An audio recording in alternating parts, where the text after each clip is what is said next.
I'm Paul Zemansky from the History Department, and my job this evening is to serve as one of several stepping stones to the major event of the evening, the talk by His Excellency, the Ambassador of Afghanistan to the UN. The main task I have is to introduce the introducer, Professor Saeed Arjaman of the Sociology Department. Professor Arjaman came to Stony Brook in the late 1970s as the Iranian Revolution was cresting, and he has been in the limelight ever since. He currently is a Distinguished Service Professor of Sociology and the Director of the Stony Brook Institute for Global Studies. He is the founder and erstwhile president of the Association for the Study of Persianate Societies and editor of its organ, the Journal of Persianate Studies. He has, while he's been here at Stony Brook, he's also been away a good deal, taking up distinguished visiting positions at such places as the Institute for Advanced Studies in Princeton, St. Edmund's College, Oxford, the Swedish Academy of Sciences, and so forth. He has been in the vanguard of scholarship and commentary on the unfolding situation in the Middle East, and I found that in my own travels it's pretty easy to keep up with what he's doing by tuning into the BBC or other world news organizations. His books are too numerous to list in full, but I might mention The Shadow of God and the Hidden Imam, Religion, Political Organization, and Societal Change in Shiite Iran from the Beginning to 1890, which is University of Chicago Press, The Turban for the Crown, Islamic Revolution in Iran, Oxford University Press, 1988, and the recently edited Constitutional Politics in the Middle East, published in 2008 in London. So let me invite Professor Arjaman to make the real introduction.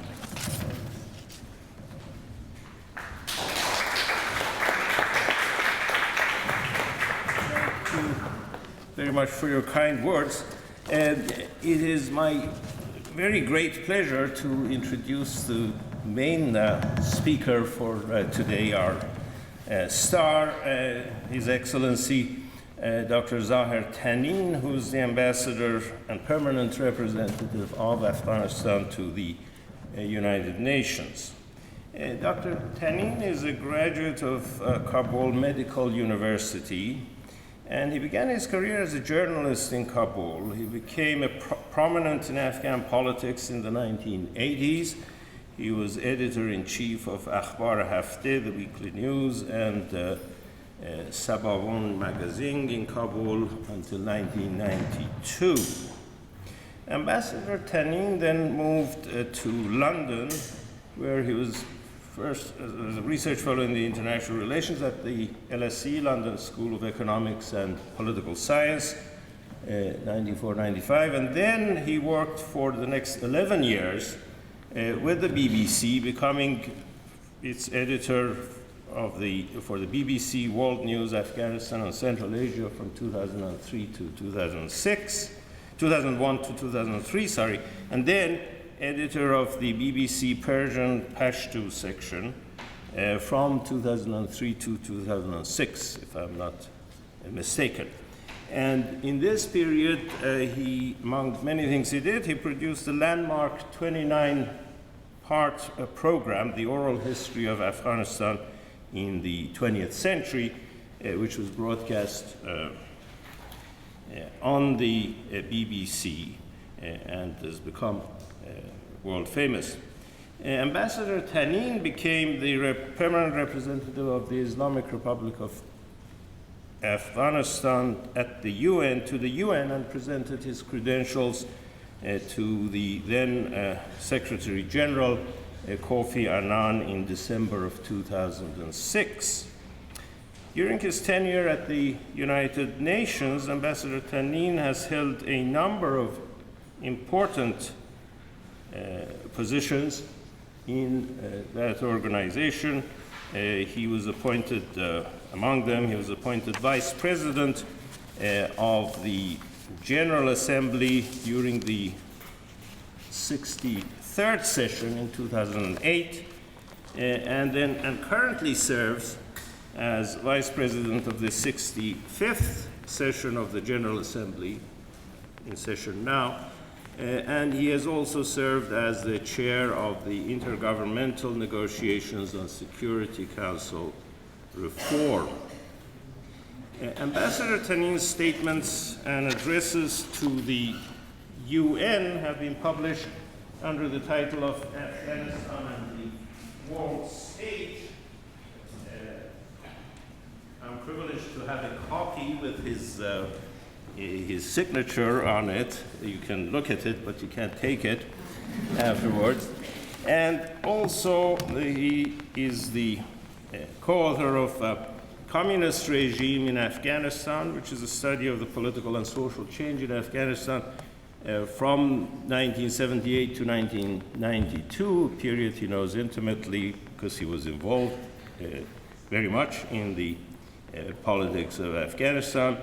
And then he's also author of Afghanistan in the 20th century. Now, I'm especially pleased as a director of the Stony Brook Institute for Global Studies to introduce him, and to introduce him here in the Center for Global Studies. The Center for Global Studies is part of the College of Undergraduate College of Global Studies.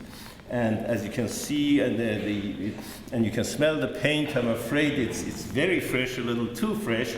And so we're very fortunate to have him for the inaugural occasion, more or less. My task as the director of the Institute for Global Study, which is more research-oriented, it's equally new, we're just beginning to get going, is to certainly have research in global studies and then have distinguished speakers like Ambassador Tanin. I should say I'm also especially pleased to introduce him, as it was mentioned, as the editor of the Journal of Persian Studies, which is published by the Institute, and I have a couple of copies for him after the lecture, and which will include, incidentally, a symposium on Afghanistan in a few months. The papers are being presented right now at the Middle East Studies Association. Now, I'm sure that you agree with me that we're extremely fortunate to have him here at Stony Brook as our guest today, and especially so as today, I think this morning, I understand he was addressing the General Assembly of the United Nations, and they're discussing Afghanistan, and I'm delighted that he could, despite that, he drove out here to be with us. And as you can see, he will speak on Afghanistan, the current situation, through historical lenses. So without further ado, Ambassador Tanin.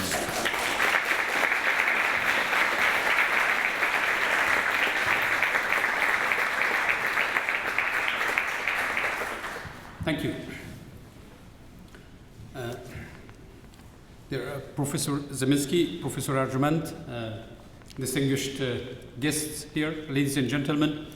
It's really my honor, and it's a great pleasure to be here amongst you.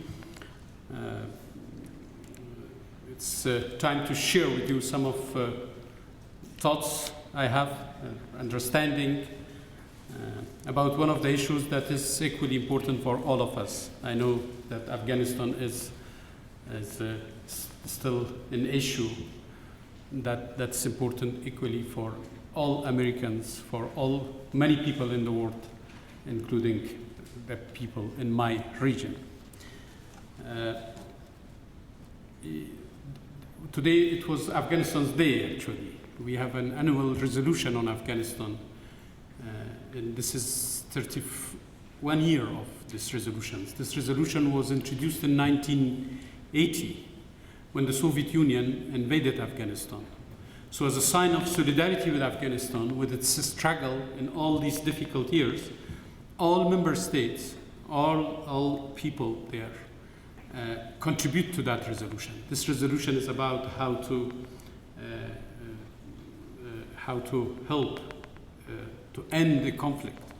But we went through from one conflict to another. It is 30 years. It's a big tragedy of a people that went through all the miseries of the last 30 years. So we were there, I had my speech, and then this meeting is still continuing, but as I had a commitment here, I decided not to be with the rest of the meeting. But it's good to be here with you and talk to you on the issue that I was asked to discuss. We always speak about what is happening in Afghanistan. The weight of the current affairs in Afghanistan has always been big on our shoulder. Afghanistan has been always on the news. Still it is in the news. And sometimes I don't think whether we can see this 30 years of war and conflict as a part of today, as a part of a current affair that is not ended. It is not still history. But let's look at it through a historical context, or as a historical context, what happened in this 30 years. And it happened under our eyes. I'm a 54 years old person. I lived in Afghanistan, and I left Afghanistan at the beginning of 1990s.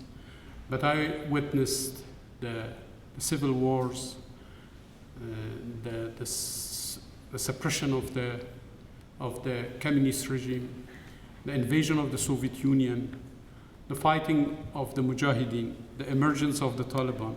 And I followed the situation from a distance, from London, as a reporter on Afghanistan when the Taliban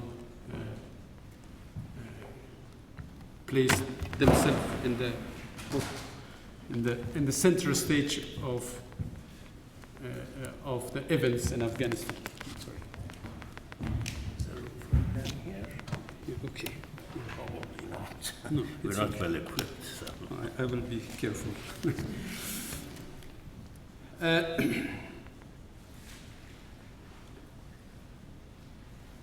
In 1973, the Afghan monarchy as an institution that lasted for 100 years was ended by a coup d'etat. And this coup d'etat was led by the cousin of the king, President Dawood, who established the first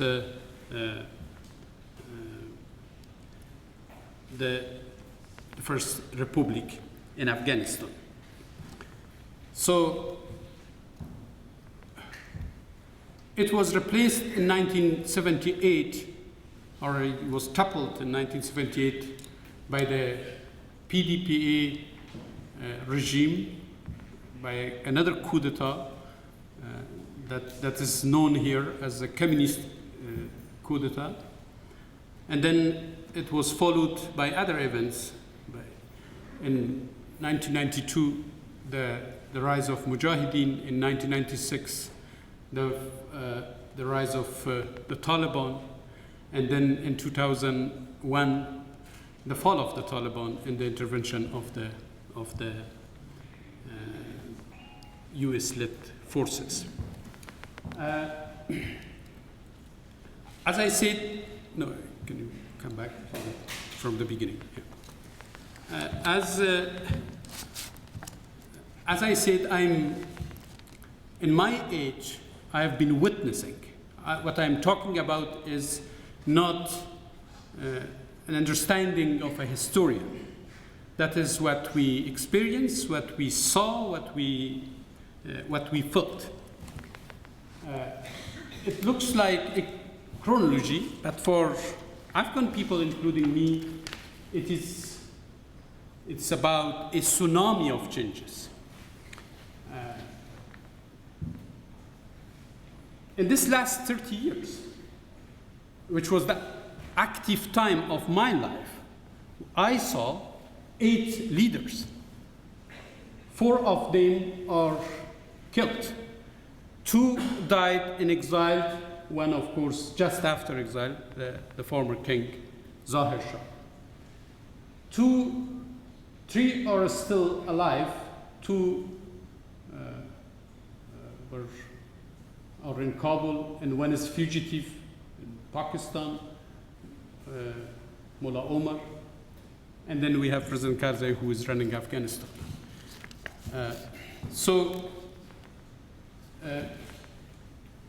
As you see, this is not about a number of personalities that came through some elections. No. Any change is a bloody change. Any changes here about a coup d'etat, about ending a regime and establishing a new one. And it related to the life of thousands of people. In any of these changes, thousands were sent to prisons, thousands were killed, thousands lost their life, thousands immigrated. New elites replaced the old elite. Ruling class shifted. So you can see what it means in the life of ordinary people, in the life of a society. And this is what we see, that this is what can symbolize the changes and the transformation of the last 3 decades in Afghanistan.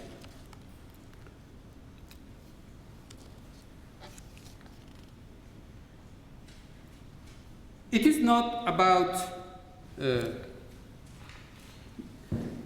this change of regime. In fact, if you put the last 3 decades into a historical context, we see that Afghanistan, there was 3 times of intervention, foreign intervention in Afghanistan. 1978, December 1979, the Soviet forces invaded Afghanistan. And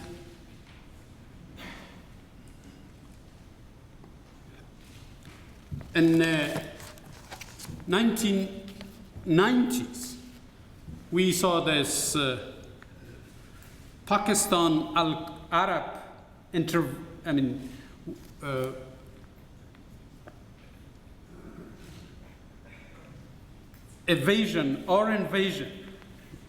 And then we have this 2001 US-led intervention. So from a geostrategical point of view, we have 1970s and 1980s, where Afghanistan became the last battlefield of the Cold War. And in 1990s, 1980s, you also see an attempt by the Soviet Union for political and social transformation of Afghanistan based on a socialist model. On the other hand, you can see the involvement of the United States and NATO members in helping with the Mujahedeen, the Islamic forces that was in the forefront of resistance in Afghanistan. And that was the beginning of the rise of the Islamic forces that then spread it to other parts of the Islamic world. And in 1990s, you see this emergence of a triangle that's based in Afghanistan, the triangle of al-Qaeda, the Taliban, al-Qaeda, and ISI, the Pakistani intelligence. So, I think that was that was created the ground for international terrorism to be feeded, to be emerged, and to use Afghanistan as a launchpad for their attacks later against interests of the United States and other countries.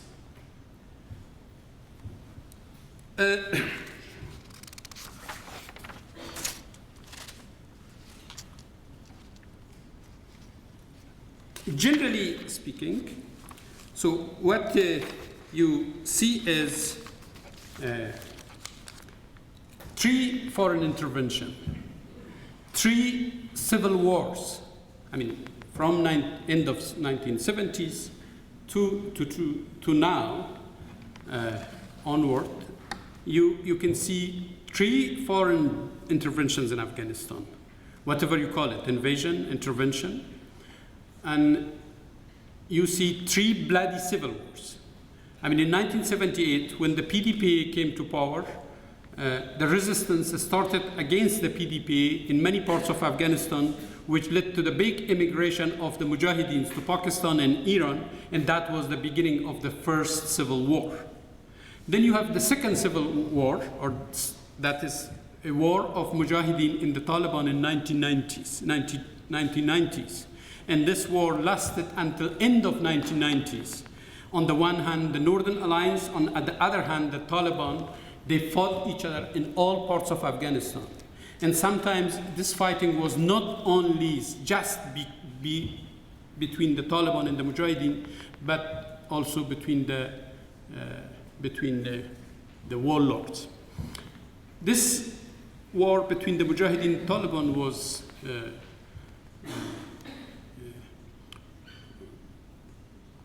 could end it in 2001 when the US-led forces helped the fall of the Taliban in the establishment of the current government in Afghanistan.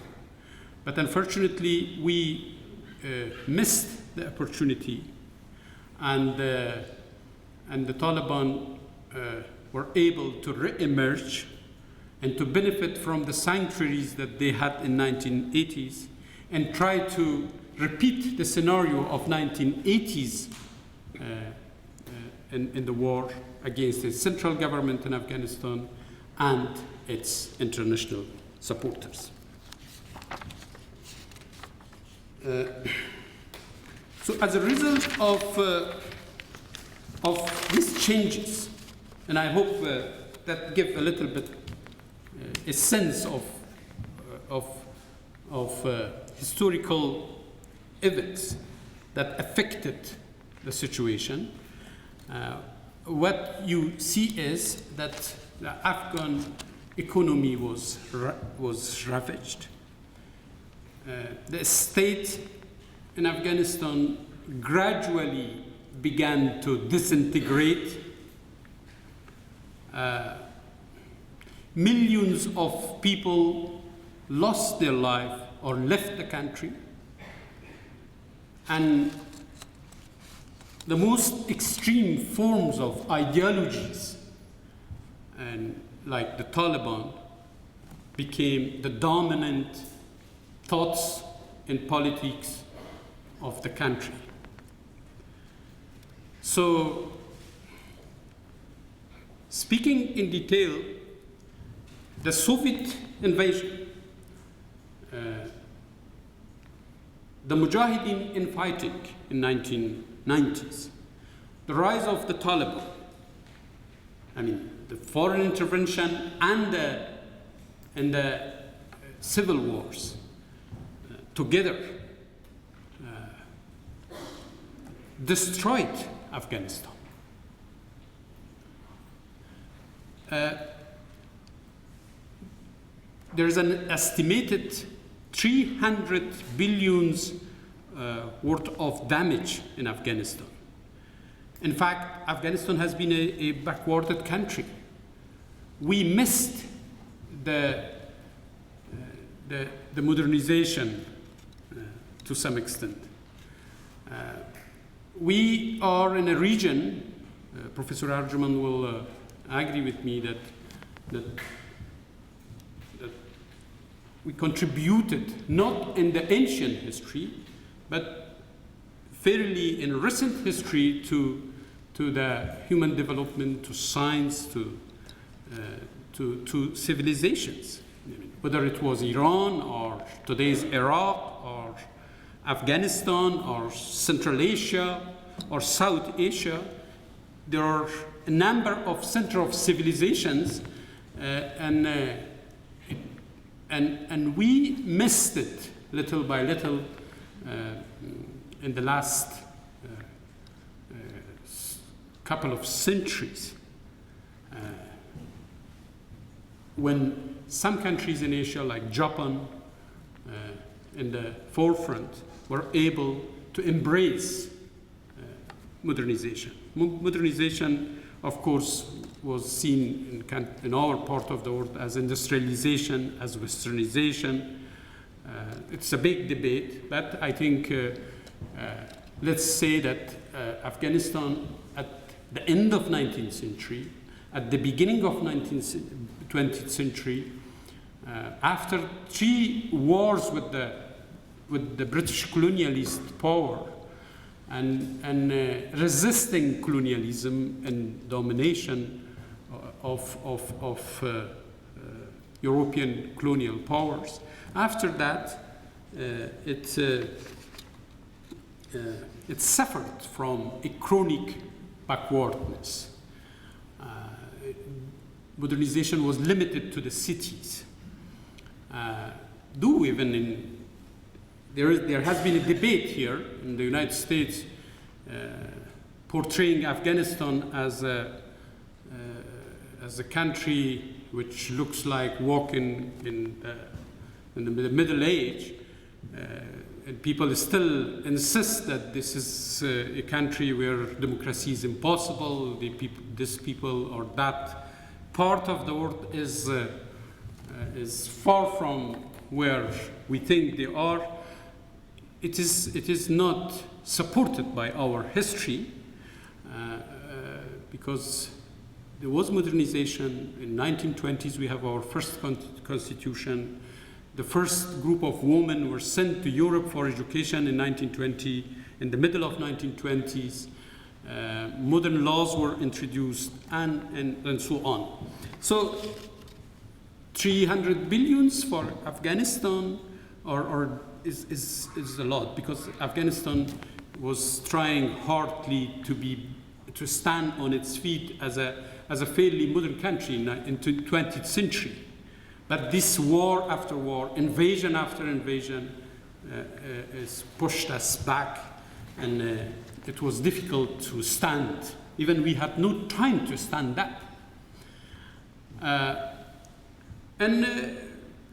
War economy emerged.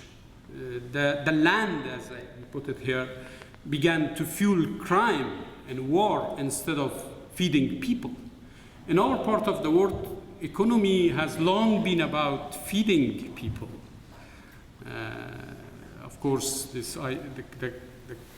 capitalism came later. Still, it is trying to influence countryside, where the interest is the center in the center of the production. So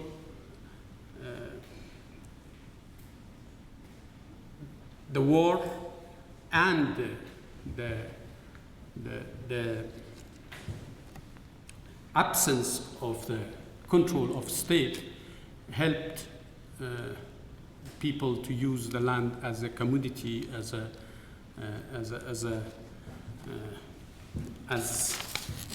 mean to feed the war, to finance the war. The state, it's a big debate, but we can say that from 1978 until 2001, the state has been constantly damaged, undermined. The state institutions, especially when it lost the capacity, it consequently led to the loss of capacity of the legitimacy. The legitimacy also, the legitimacy of the state was lost in the eyes of people because all this, the change of powers, as we see, was based on use of force, coup d'etats, revolutions. The will of people and their power to choose was put aside. And so when no legitimacy, no institutional capability led also to the weakness or loss of the control of the governance in many parts of the country. And for a country like Afghanistan, this loss of human capital is big. We think we have an estimated 30 million population. When the war started, it might have been about 15 to 17 million. And it is estimated that around 2 million people lost their life in 1980s, 1990s. More or less, but it is a big loss. And it was accompanied by a big exodus. People left their country. In 1980s and 1990s, when you see the UNHCR figures, Afghanistan is the first, and it remained the first through that years as a country with biggest number of refugees around the world. So,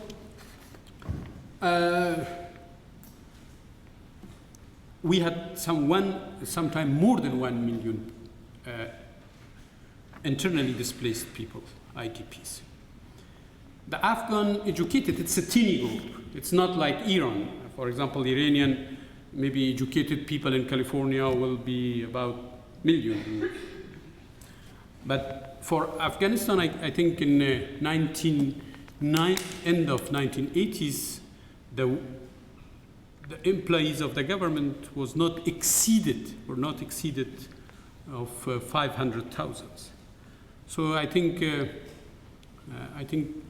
number of educated people were less than some of our neighboring countries. Most of them left Afghanistan to the United States, to Europe, to the countries in the region, Iran's former Soviet Union, India. So it was a big loss. And then we have rise of extremism. We put it here, Islamization of the conflict. In fact, most of this war was war against the Soviet Union, war against the leftist regime, war against the Mujahedeen by the Taliban, and war today against us, against President Karzai's government.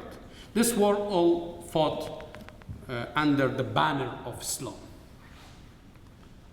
And we see this radicalization of the political movements, and we see Islamism in political Islam that becomes the mainstream ideology, and then we see even the Talibanization that is influencing the thoughts, at least in the countryside.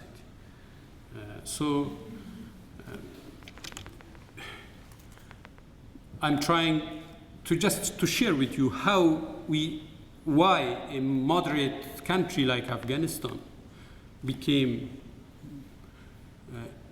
a ground where the Taliban can emerge. So other factors like lack of education, lack of access to the outside world. The Taliban, if you remember, banned the TV and new media. This contributed to that rise of extremisms. And its effect on the life of people is people grown birds. Of course, it's very different birds. They became more conservative, and they tried to draw a line between themselves and the outside world. it took us back to some of the images of the beginning of Islam or in Arabic in that part of the world. So with the extremism, of course, intolerance came, and we see an effect on the secular culture and its weakness. Of course, it is not a problem for Afghanistan. I'm talking generally what happened, because the Afghan jihad, the Talibanization has a big effect. You see what we see here, how extremism is becoming powerful. This is something we see it in Turkey, we see it in Middle East, and I mean even in more secular parts of the Islamic world, you see that. And there is a retreat of secular culture. So what will happen in Afghanistan is, in one way, you can see that apparently modernization is ended, and then at the end of 1980s, at the beginning from 1990s, a new network of set of realities like or loyalties like tribalism, ethnic royalty appeared. And there is a big debate also how the society and the political life of country was became so fragmented by warlordism. I mean, there is very little studies have been done here, especially we expect. There's one book recently published by Columbia University, or Columbia Press, I don't know what they call it, and through Columbia University, that's about new Talibanism. And also there is something about warlordism, but warlordism, we paid very little attention, academic-wise or political-wise, about the role of warlordism, because the rise of the Taliban is closely linked with warlordism in Afghanistan, right? And the weakness of the central. And then Afghanistan, when you see that, one shouldn't forget that in the last 30 years, our title was Afghanistan from the historical lens. I mean, how you can imagine in a country with such a tiny educated group, with backwardness, with all its social complicated structure, tribes, ethnic groups, regionalism. With that, you see that people try to experience believe in big modern or worldwide ideologies, modern systems. The PDP in 1978 or 1978 to in 1980, they believe what they establish in Afghanistan is a socialist system. That, I mean, their belief was that this is a non-capitalist way of development. And the theoreticians like Ulyanovsky and the Soviet Communist Party was the avant-garde of such a thinking, how to bypass capitalism and establish or build a communist system in a former feudal country, and based on Marxist understanding of the society.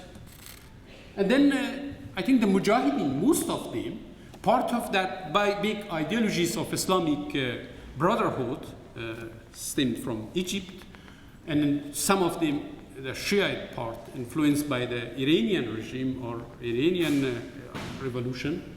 They, with their own belief on political Islam, they thought that they are establishing a political system that is based on their understanding of Islamic justice.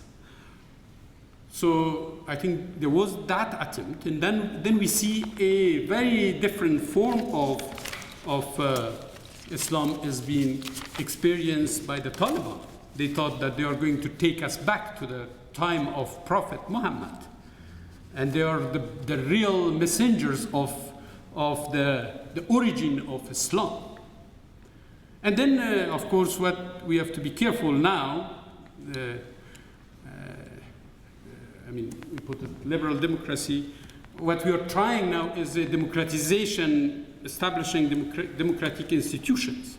If you're not careful about the relations between the values of the modern values and the realities of our country, we will end up to push Afghanistan artificially towards a liberal road. Of course, there are people, they say that democracy is impossible in Afghanistan. We even officially, people say that we are not trying to establish a Jeffersonian democracy in Afghanistan, but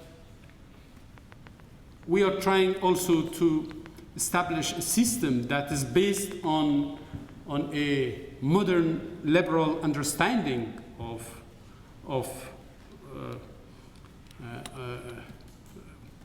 a system, women's rights, human rights, elections, and so on. So that is, I think, I hope I would have been able to give you where we were, how Afghanistan went through its difficult times, wars, ideologies, and revolutions. So then it was a time that the most extremist forces, like al-Qaeda, found Afghanistan the best place in the world where they can operate, they can base their forces, and they can use it. Because it became more and more, with warlordism and the Taliban and Mujahedeen and fighting, a no-man land. So it was where they stationed. It was there they started to place themselves. And without detailing, the end game was attacking New York and Washington and using Afghanistan as a launchpad. And after 9/11, after the US-led intervention in October 2001, which led to the fall of the Taliban, Afghan representatives came together in Bonn in 2001 and agreed to establish a post-Taliban process. A post-Taliban government was the first step. And then a Bonn process, which was about a transition from war to peace and bringing back Afghan internal and international legitimacy and stabilizing the situation that was started. This process anticipated a number of measures, elections, also crafting a constitution. Professor Arjuman, I have to tell you, contributed to that constitution, and largely. We are grateful for that. So this process was also a compact between Afghanistan and the international community.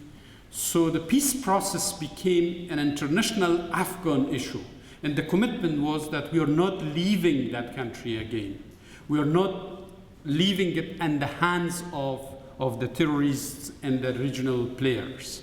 We are going to work together to have a stable Afghanistan in the center of one of the most important regions of our time.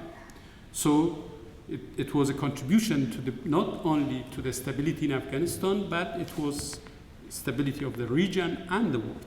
So that is the Bonn process. And Bonn process was followed when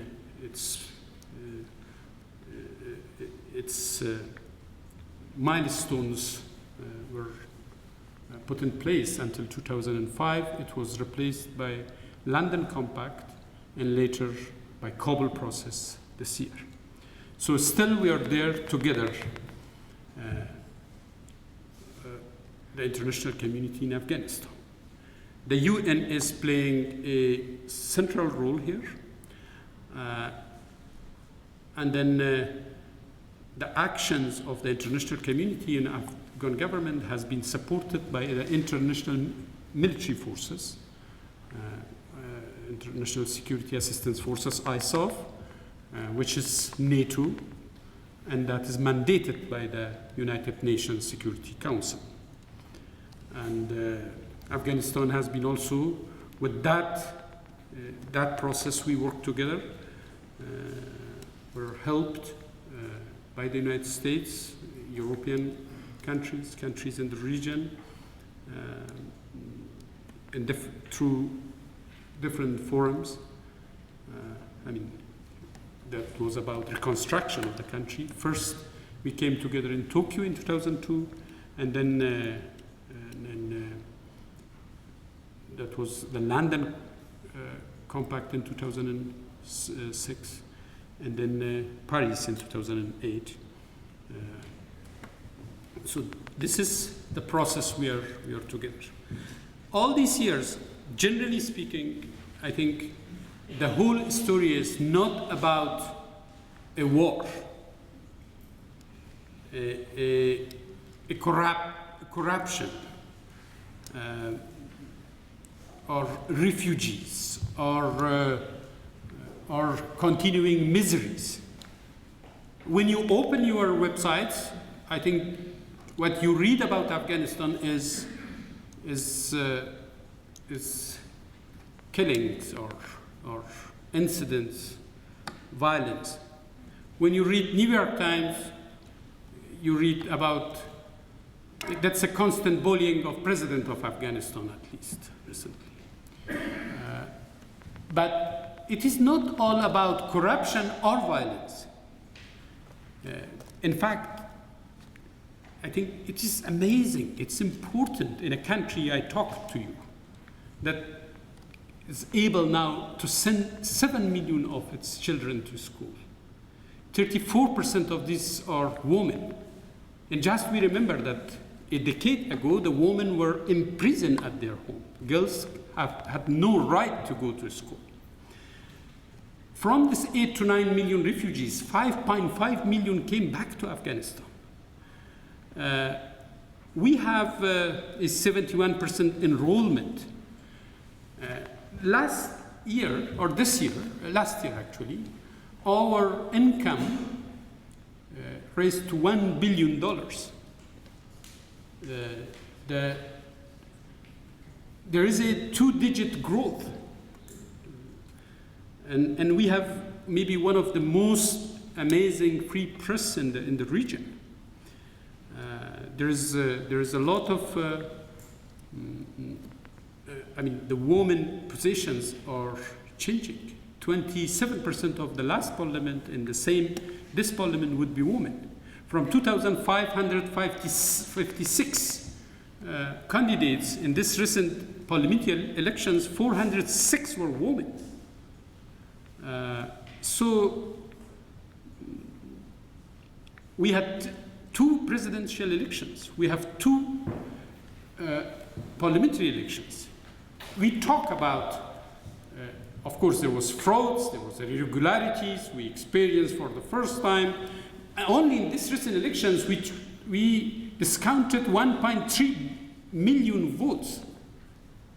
So, which means that there are mechanisms to deal with if there is frauds or problems. So I think one shouldn't underestimate the achievements we had. But let's be honest with you, it's not all about success as we put it here. If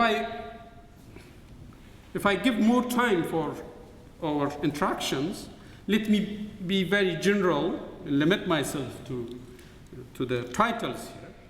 We had at least 4 problems that prevented us to succeed sooner than later and to avoid another conflict to emerge from the old conflict.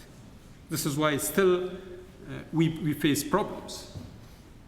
I think in our estimations, commitments and help to Afghanistan was first too small, it was uncoordinated, it was no time it was delivered in full. There was a gap between the promises and delivery. And there was waste.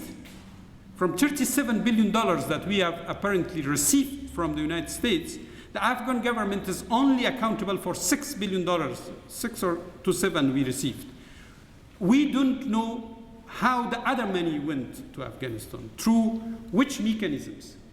But people speak about the corruption of the Afghan government. Why there is the biggest problem is the waste that not only Afghans, but the international community is also accountable for. Troops, for a long time, for 5 years, not only Afghans, but the UN people like the representative of the Secretary General cried for troops, enough troops that is needed. It was 5,000 troops. Then we have now 100,000 from here, right? From here and NATO. But it was 5,000, and it was not enough. It was limited to Kabul, so it was not adequate. And always when they increase it, when the situation became more volatile. And that was not coordinated. The Germans didn't know what the British are doing in Helmand, and the British didn't know what the Americans are doing in the East.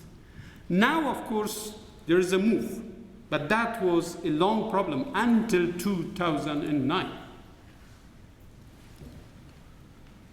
Focus.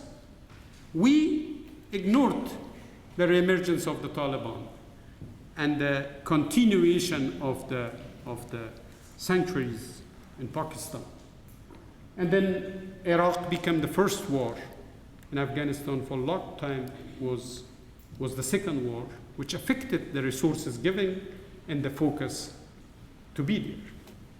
And then governance. As I said, we failed to deal with the Taliban on time. We failed to deal effectively with warlordism. That's a big debate. We underinvested in, there is underinvestment in building governance capacity. That's also another debate.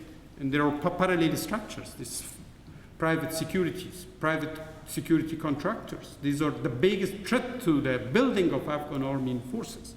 So these things were not helpful.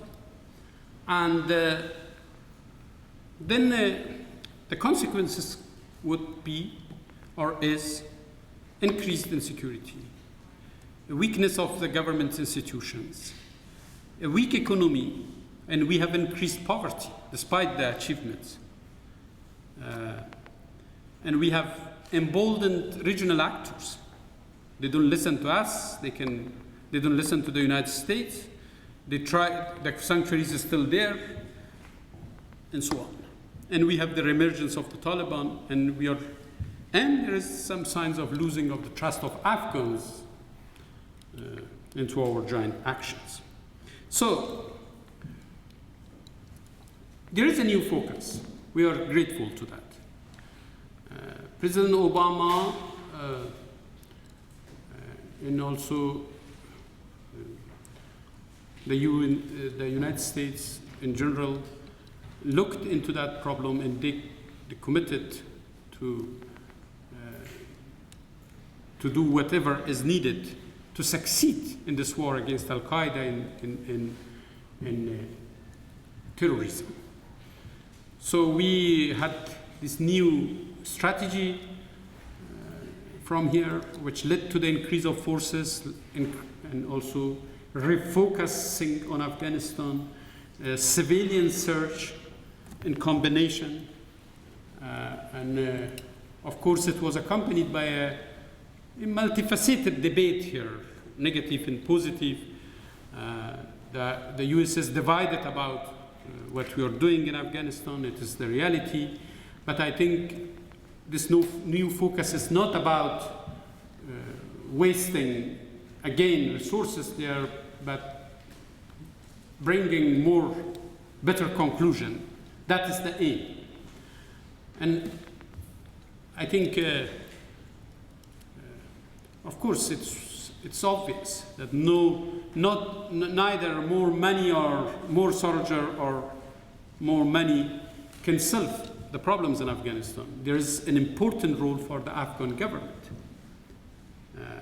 Good governance, competent government, clean government, and also the leadership role that the Afghan government should play are essential. In the beginning of the re-election of President Karzai, he committed himself to a new national agenda that is based on creating a clean, incompetent government. We had a very important year in Afghanistan. We had a conference London conference in January.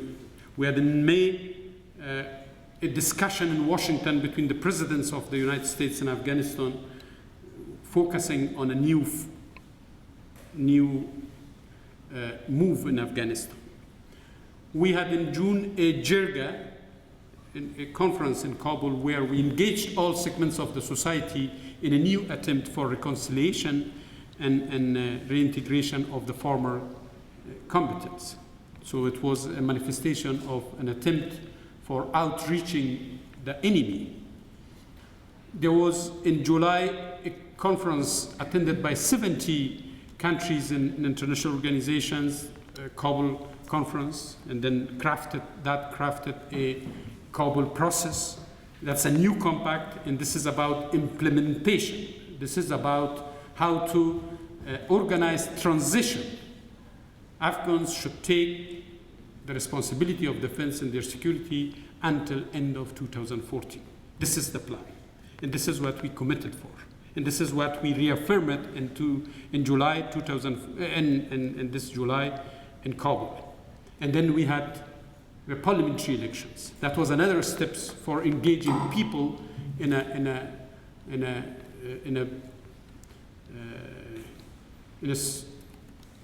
movement where the Afghans should take the leadership role.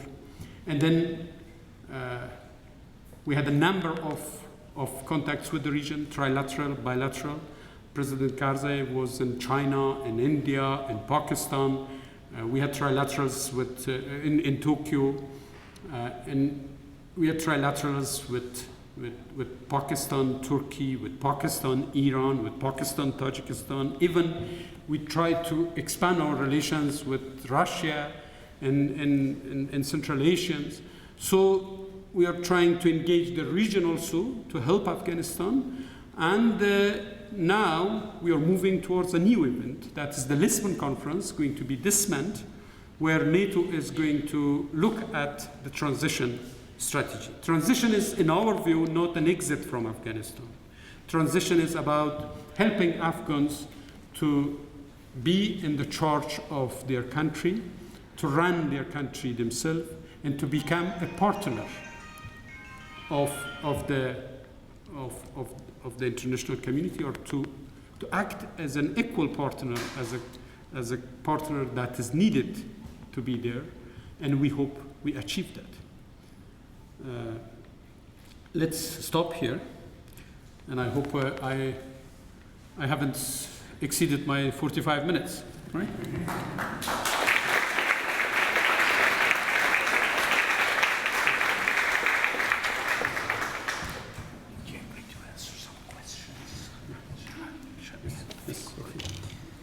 Thank you very much for a very stimulating and informative talk.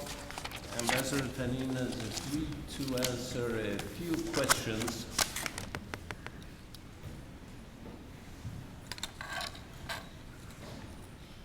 Yes, two from back. You gentlemen there first.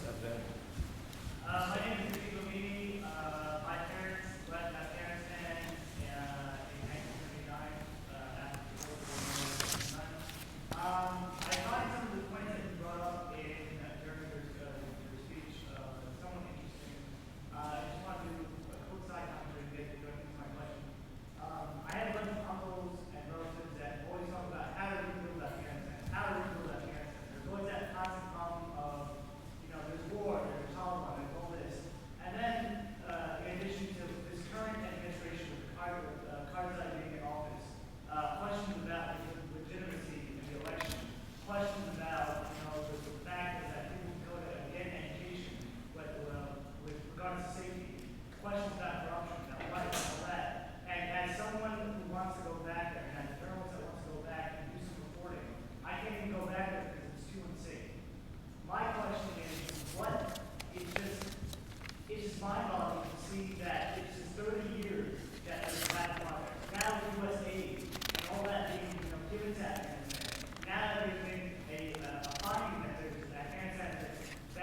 So That was more of a comment or a question?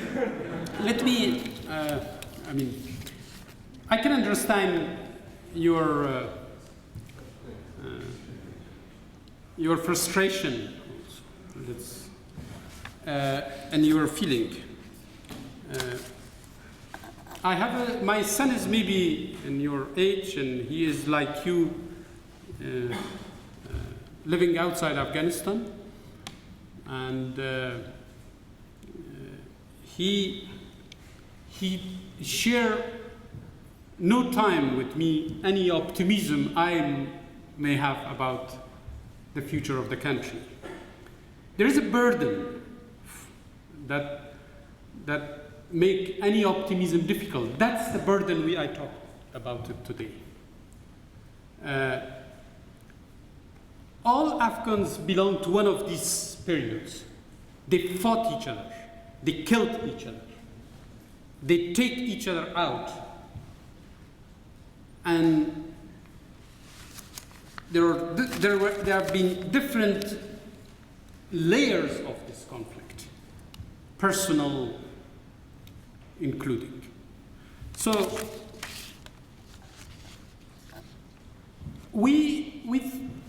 there were many people, including me, that we thought that with 2001, with the involvement of the free world, democratic world, maybe the end of misery is what we see now. But something went wrong.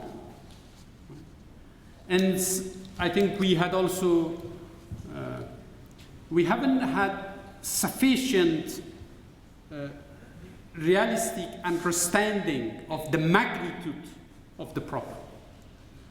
Something went wrong because the people who should rebuild Afghanistan are not there. And the new generation were like you, or grown up outside, and inside the country for 20 years there was no education. If I find out one factor. So the young people you see in Afghanistan in your age that joined with the Taliban are the ones who had no education.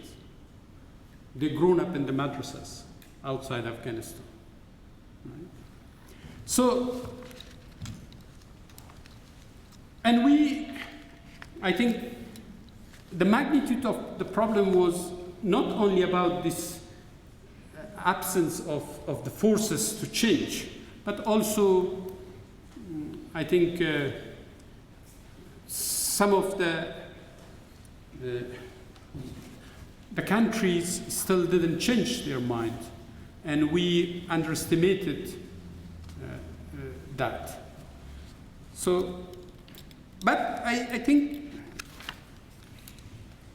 nobody could expect that you can have, after all these years of conflict and invasions and war and revolutions, a different society in 9 years.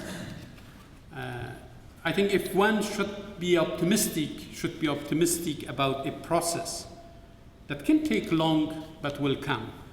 And it's about the people also. We are in a hurry because we suffered a lot. We would like to see changes, but it may come later. I mean, you bring 7 million students in the schools, but you have to wait how the 7 million come and play a role. And it's not happened. We have some 40,000 students now in the universities, but still they are in the universities. I belong to those generation of Afghans that left Afghanistan, and I'm among the few that try to join the efforts. But many don't want to join that because there are risks. Right? So we are in that situation, and then there is always this frustration of those who also help us. So let's be realistic. I hope we will have a better future. Be realistic. The second gentleman, would you like to step forward a little bit to ask your questions so that everyone... My question is, like, in your speech, basically, you said that after the United States left, during the Cold War, and from the period from the 80s to the 90s, where it led to anarchy against the Taliban, and you said that most of it was strong with Islamic ideology against the Taliban. But is it true that during the Soviet War, when the exile was strengthened into Mujahideen, was it like a general consensus by the Afghan people that their presence of Mujahideen against over the Soviets? Isn't that true? Like, the people of Afghanistan like Mujahideen as compared to the Soviet invasion. That's what I want to ask you. Like, was that the general consensus at that time? You have a question? General consensus of the time Like, was what? in Afghanistan, within Afghanistan, the people preferred Mujahideen over the Soviet Union. Oh, of course, I was not saying that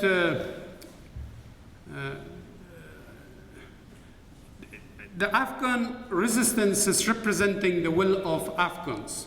The Mujahideen was in the center of resistance against the Soviet Union. There is no doubt about it. Historically speaking, when the resistance against the Soviet Union on the one hand and the Kabul regime on the other hand confronted each other, and that had its effects on the society, on the economy, on the political structure of the country.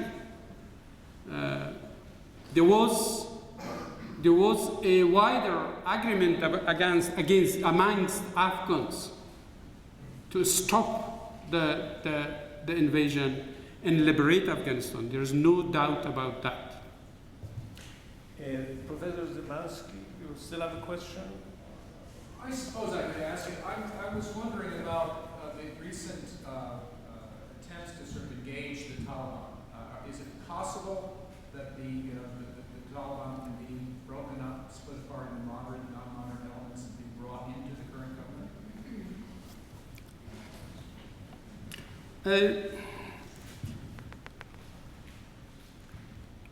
I'm still carrying this with me, this habit of being a journalist and working with the media. I think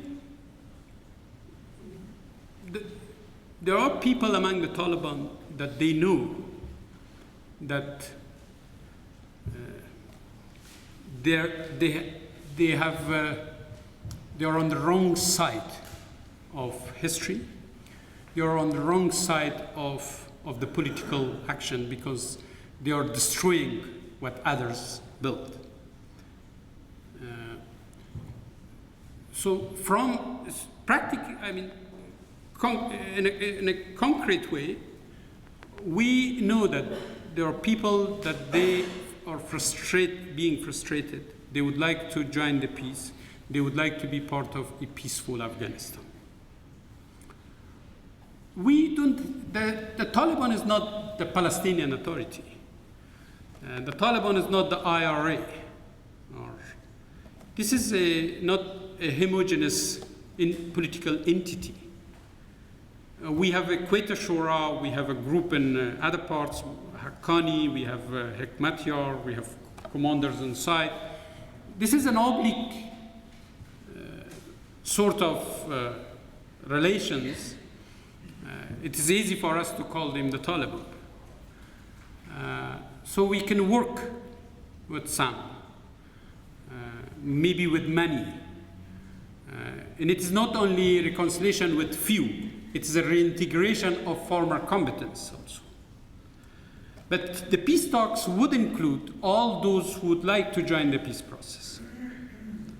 And this is the idea. Whether it's going to be like other classic negotiating setups, two sides of the table negotiations, I don't think so. Right? Whether there would be a grand reconciliation, let's see. But I think there will be people to be included in the peace process. And I hope there are not few. The most important thing is to stop the war, to change the momentum. And also it is not only about the peace, about the unity of Afghanistan also. We need to bring them. It's a reasonable and responsible policy, and I think I'm very optimistic with the details I know that we can reconcile the former enemies. We have at least 2 more questions, and I'd like to use my privilege as chair of the session to ask one. And gentleman over there first. The total irony to me is that there are people in Afghanistan who see us as much worse than the Russians. From my perspective, it's like it has no logic whatsoever. Because the Russians are used to destroy it, to increase their empire.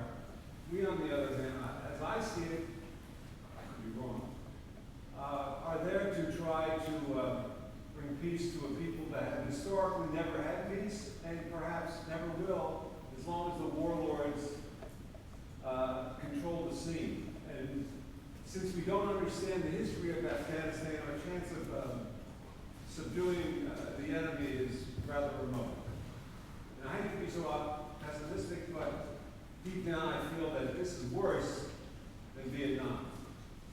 Because not only do we have Vietnam, we have Pakistan, who is really, I mean, they still see the Indians as the enemy, the Indian government as the enemy, rather than these madmen who are killing innocent people on both sides of the Pakistan-Afghan border. Treat this as a comment, or you want to? It's a big debate. If I say something, I say a few things. One, in 1980s, it was the whole world behind the Mujahideen. The United States, NATO, Arab countries, the region, even China. The Taliban of today is not in such positions, and they don't have such support. And even in Vietnam, as the Viet Congs enjoyed the support of North Vietnam, and it was a coherent organization that don't exist. So we cannot compare it with Vietnam. We cannot see the same pattern as it was in 1980s. Secondly, this stereotype that Afghanistan was always at war with itself is created by analysts. And since 1880 to 1980, that's 100 years.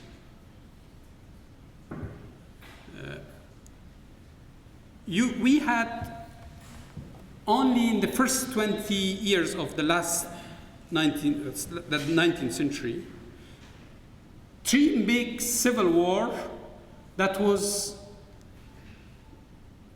at the end of a true invasions of the Britain. And then from the beginning of the 20th century to 1980, we didn't have any war. We had some changes, coup d'etat in Kabul, some small changes in some parts, some small maybe mutinies or I don't know, local problems. But there was no war. 80 years there was no war, no warlordism, no insurgency. So I don't think it's about nobody can subdue Afghans. Afghans, like any other countries, they resisted foreign powers when they are seen as invaders. But in the case of the United States, the debate in Afghanistan is not about an invading power.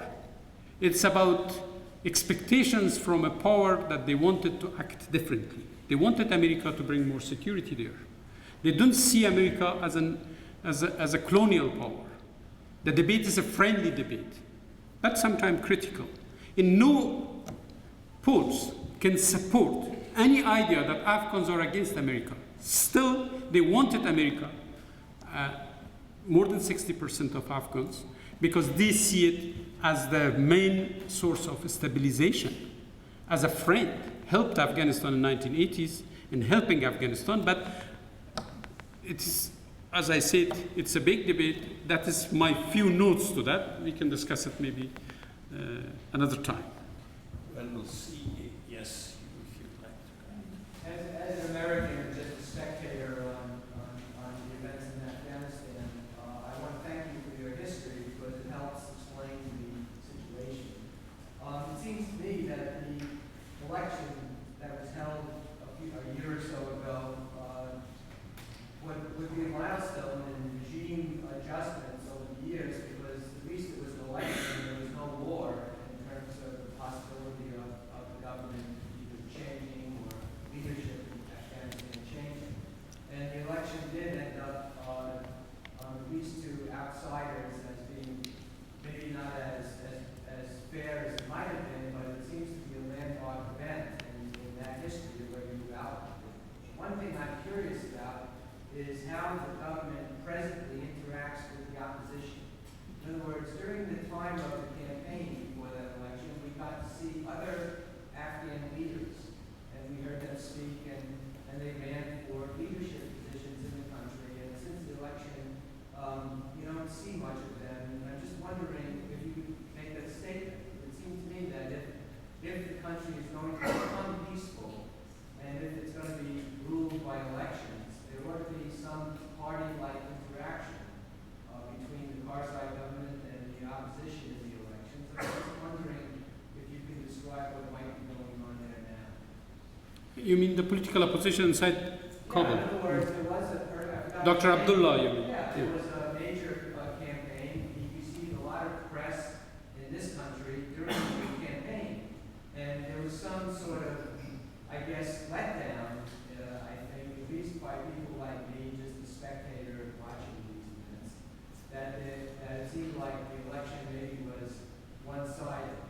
But it's still an election, and given the chaos that occurred years before, it's got to be viewed as to some degree positive. But what's going on now? Does Abdullah have a role in the government? Are there parties in Afghanistan? Is there another election contemplated? These are signs of stability and participation by people in the government. I'm curious if you can make a comment about that. I think President Karzai tried to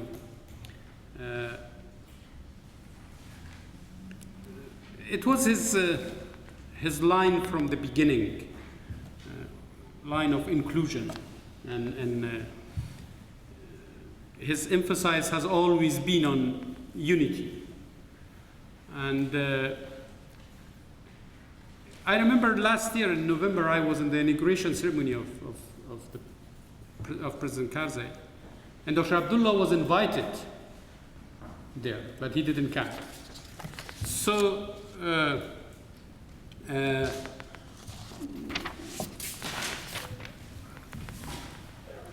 then it was not Dr. Abdullah. The opposition camp was included a number of other leaders, former President Burhanuddin Rabbani, governors like in northern province, Mazar Sharif's governor, and others.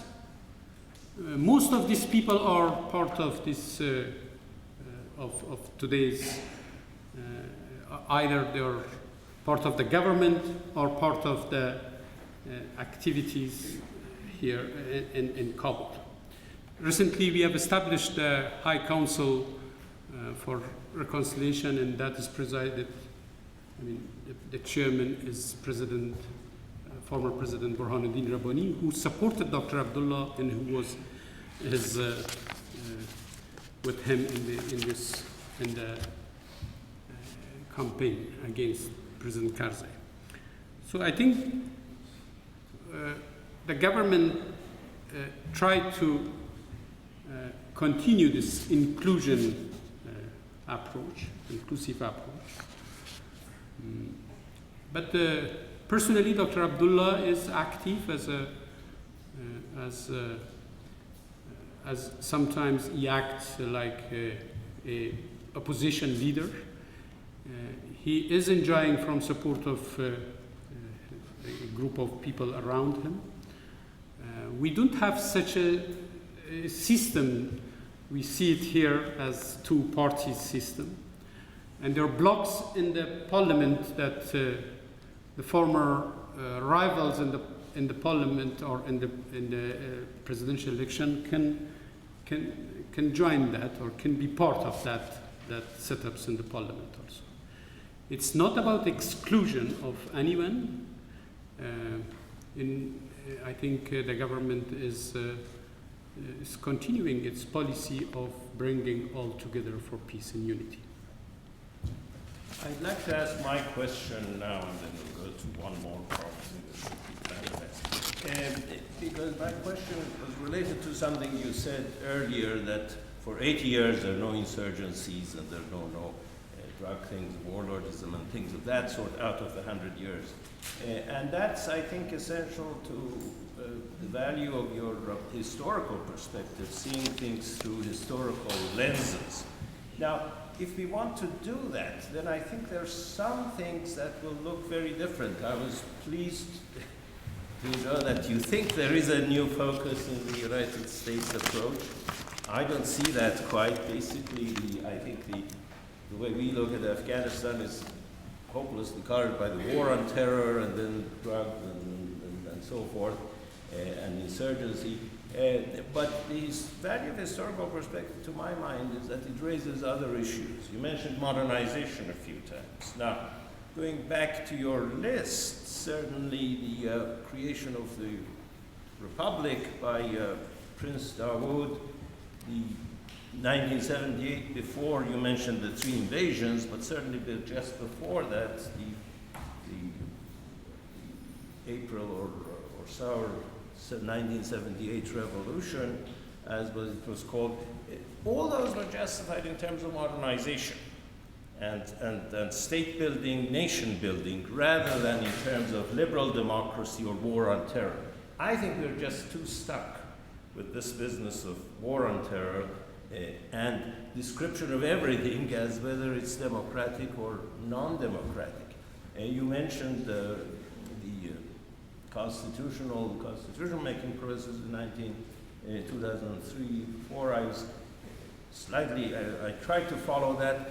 One very interesting thing about that to me was that how little support there was for any actual recognition of warlordism or division of powers. And that's why everyone was in favor of a strong presidential relations rather than going the route of Lebanon, so that the Pashtuns will have the president, the others would have vice president, and the division of power in that way. There's no support for any of that.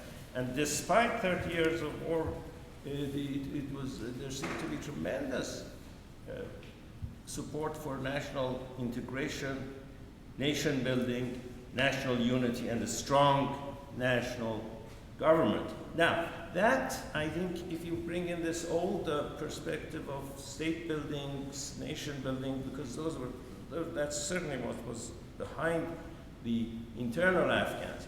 In other words, that would create more of an internal Afghan perspective, which I think is necessary to possibly reformulate these questions. Interventions, find donors, etc. But what, in fact, in '78, what were the Afghans, what did they want to do that they failed? And then the invasion after invasion and so forth happens. Isn't the project of state building and nation building? And is that project not worth reviving?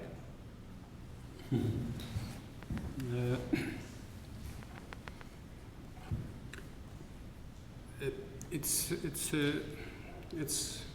a big question. Right? So I think the first attempts towards modernization started at the beginning of the 20th century. It was one of the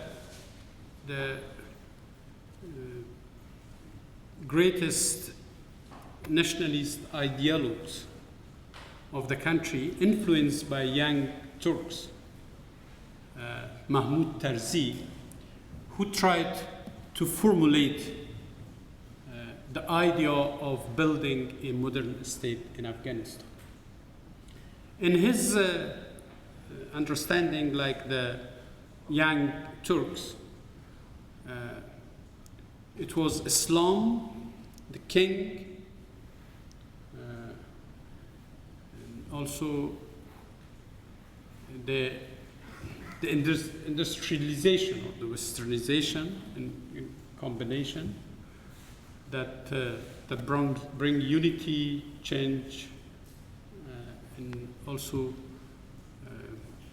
the modern state he had in mind. Of course, it was about a central state and the role of the king as a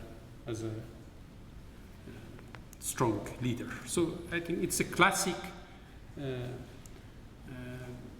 nation-state project that he tried to translate it into the realities of the country. In the 1920s, then in 1930s, and in the first half of the 20th century, and then in the second half also, the model of a modern central state was in the center of building of a new Afghanistan, in the center of the mindset of building a new Afghanistan. I think it was similar to what happened in Iran, and it was based on the models that worked under Ataturk in Turkey. In 1960s, new ideologies were made available or were available in the market. It was Marxist ideology on the other hand, and liberal ideology on the one hand, and the liberal ideologies. Like all other third world countries or the countries in that part of the world, the non-elite educated groups tended to see modernization through the prism of the Marxist-Leninist ideology. When the ruling groups had their own traditional understanding of nation building based on nation state and nationalism. And it was similar to the European model after the French Revolution. So I'm trying to not to detail it. But to the extent I understand your question, today the state building is an important issue.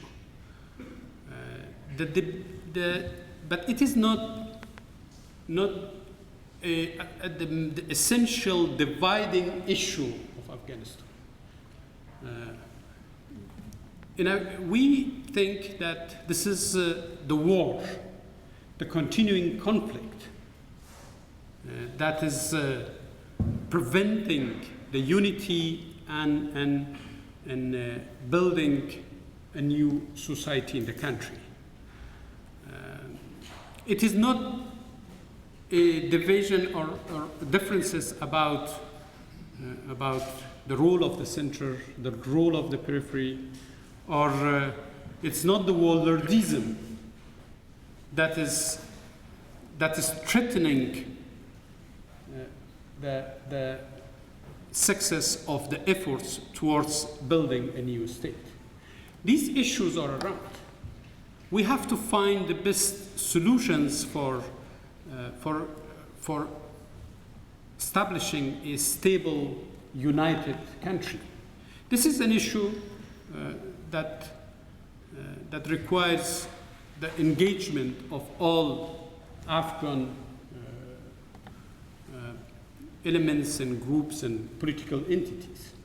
But I don't think The issue in Afghanistan is like Lebanon, as you said, whether to have a central government or a federal government, whether to concentrate the power or not. In some countries, these are the issues, and you can find a solution through addressing these issues first. I think the issue in Afghanistan is about continuing efforts of the groups that are trained, financed outside Afghanistan, disrupting our life, not representing the big majority of the people, but able to,